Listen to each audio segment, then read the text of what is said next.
So yeah, back to our colleagues in HMP. Yeah, enough about us.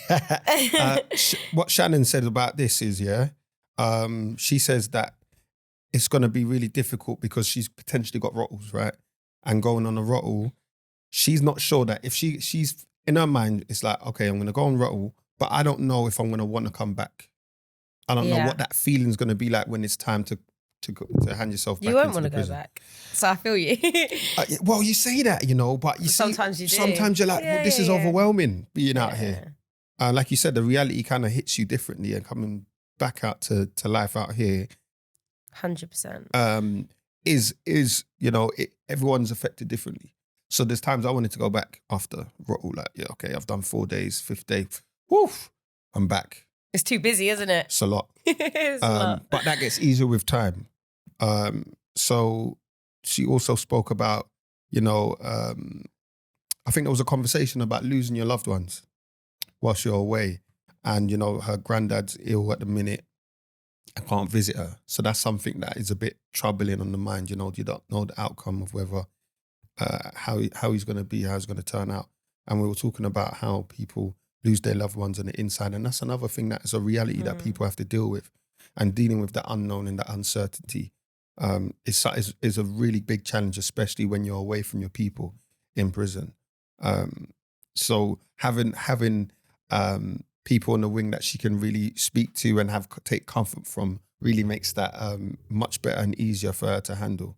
And I remember her speaking about something else she does to help her deal with those emotions. It was knitting, right? Yeah, knitting. And knitting for her family and friends and writing their initials.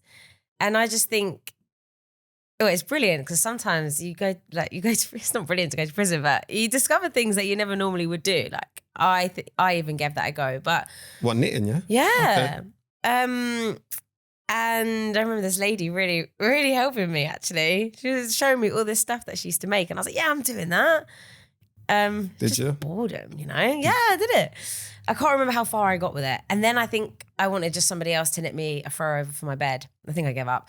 But doing things that you enjoy, keep you occupied, keep your mind busy but productive, and channeling that energy, in something. And the unknown is always going to be there. These feelings are always going to be there, even out here. But just to do this stuff, do you know what I mean? Yeah. But yeah, Christina spoke about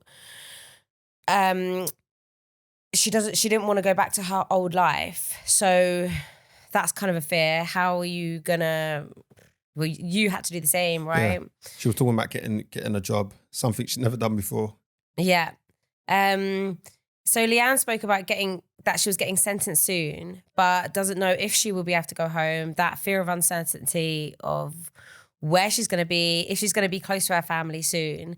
But she said that she's really grateful for her life back home and how privileged it is there. So it's making her, appreciate that right now. Mm-hmm. And the little things like showering whenever she wants. And yeah, I guess those things that you take for granted when you actually go to prison. And she said that she's also writing a book. So something to an author think on the about. Horizon, a book on the horizon. Well, yeah, writing down your thoughts and feelings and, I don't know, keeping a diary in there. Definitely a form of distraction, but to keep your mind occupied. I'm trying to think of that word, stimulated and not thinking about the negative stuff and things that are not going to help. Definitely. I think that's a great way to deal with things. Reflecting, it sounds like she's reflected a lot. I think that's something that comes up a lot, or it's come up quite recently, people discovering that, you know what, my life was actually pretty privileged, or I had certain benefits that I took for granted or didn't realise. Like walking to the shower with no flip-flops. Oh my gosh. Or sliders. Oh my gosh. I know, right? That shower thought just made me think about that. If you know, you know, man. Have you ever showered in socks? Wow. Listen. What a question. The man them know. No. Have I done that? know. No, but I think No I remember flip-flops. walking in, so in the women's, we used to put sanitary pads underneath our feet. Yeah, because obviously, that makes sense. We stick them to our feet. And that then makes sense. We would mop the floor like that. I do the same. Wipe. Yeah. So I think I went to the shower a few times like that. Socks. Yeah, wild. No flip-flops. Wild. Yeah. It's dangerous territory, them prison showers on the floor. It is so dangerous, isn't it? Oh, that brought that back. Anyway, Yeah. so we wanted to hear from you guys at home, family and friends that are going through their own feelings of unknown, of uncertainty. And yeah, you guys are. It's very different, or maybe sometimes similar, but we really wanted to hear what you guys had to say. So we put out on our Instagram, family and friends, how do you deal with the unknown?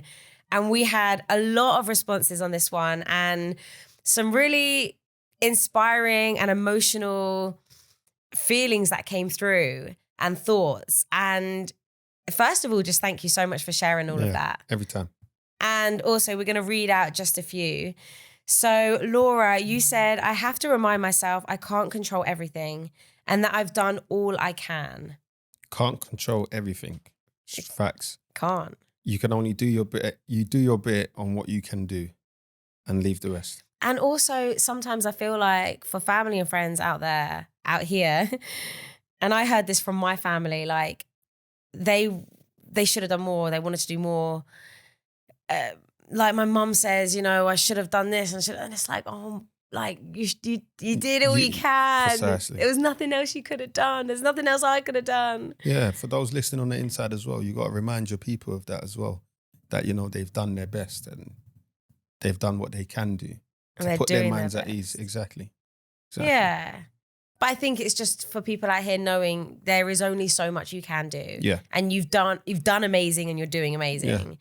So Laura, thank you so much for sending that in. Katie, you said, I don't worry about anything I can't control. You also put there, as harsh as that sounds, and I just want to say, I don't think that sounds harsh at all.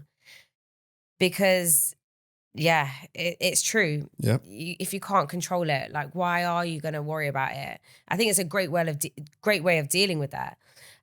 You also said this, which I really relate to: mentally prepare and move accordingly for the worst case scenario, so nothing is a shock. And that's exactly how I dealt with my sentence and how I deal with things as well. So yeah, thank you both of you for sending those in.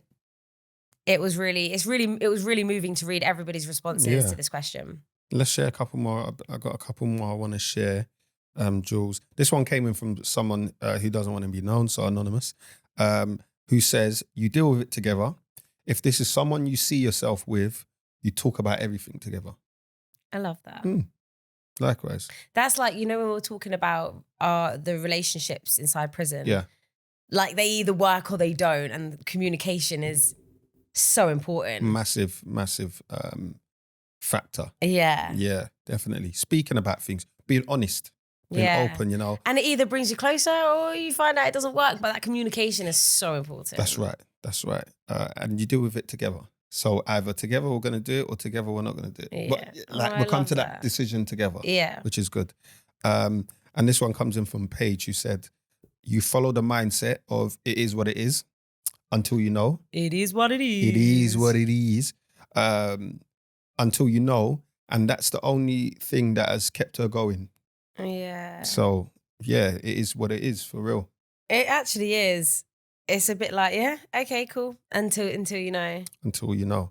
It's hard to do that, though. So well done. Yeah, it's hard, but I think it depends. You get to a certain point where that's kind of what it is, your person's away or your loved one's away, and that's what it is right now. So we've got to deal with that until it's not. No, it's good. Yeah, I like it. Yeah. Yeah, so once again, thank you all for getting in touch with us and contributing to this episode. If anybody watching or listening has any advice on how to deal with the unknown, please get in touch with us. People listening, watching will really, really benefit from this. And, some people are dealing with this right now. So you can do that at After Prison Pod on Instagram and X, Life After Prison Pod on TikTok. And the email is podcast@prison.radio. And of course, if you're inside, get in touch with us via the usual way through NPR. Yeah, we spoke about a few things in this episode, that might be quite heavy for you. or for anyone really.